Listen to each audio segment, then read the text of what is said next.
In your presentation, you talked about how all sides seem to be whitewashing history. Elaborate on that. Well, there's been a long tradition of that.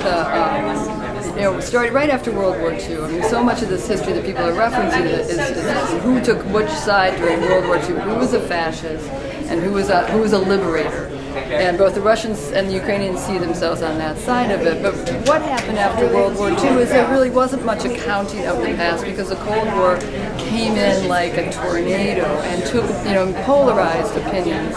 So what happened is, as lots of men rushed to claim themselves Ukrainian, because that was the safest way not to be repatriated back to the Soviet Union. So 96,000 men who were not Ukrainian originally, 1945, took that title. In order to make that claim, you had to say that I was a good patriot of my nation, and I was a liberator. I was trying to free my nation from evil socialists, evil Soviets, and evil Nazis.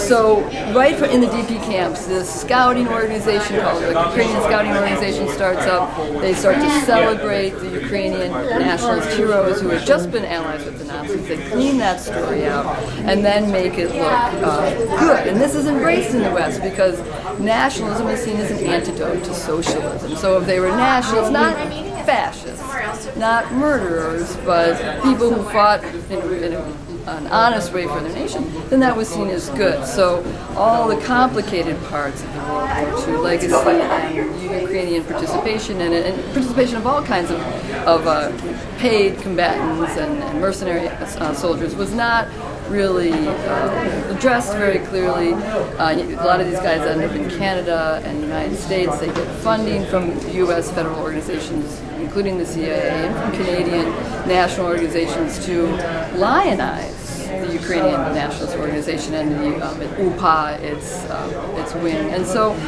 and a lot of this history gets imported back into Ukraine, or gets imported newly into Ukraine in 1991. It becomes part of the Ukrainian Scouting Organization. So kids from 1991 are sort of raised with these Ukrainian songs and slogans as part of their childhood. And they're singing them on the Maidan in January, and they're singing them on the Maidan in June.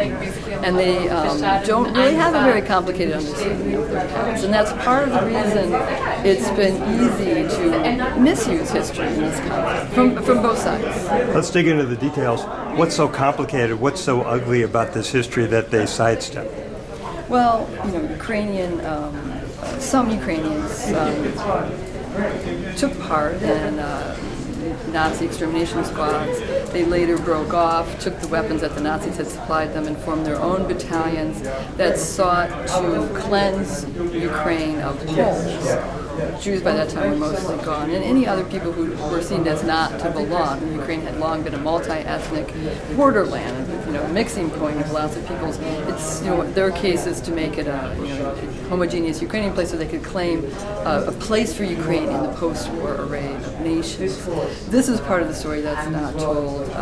And likewise, the Soviet on the Soviet side, the Russians have lionized the Soviet Red Army's participation in World War II, and Putin has made, every leader since World War II has made a great deal out of this, that this was a good war, there was no complications, that the Red Army came in everywhere as liberators, and the reoccupation, the brutal reoccupation of territories, the deportations of people, the rapes of women, and the Soviet atrocities have been overlooked on that side as well.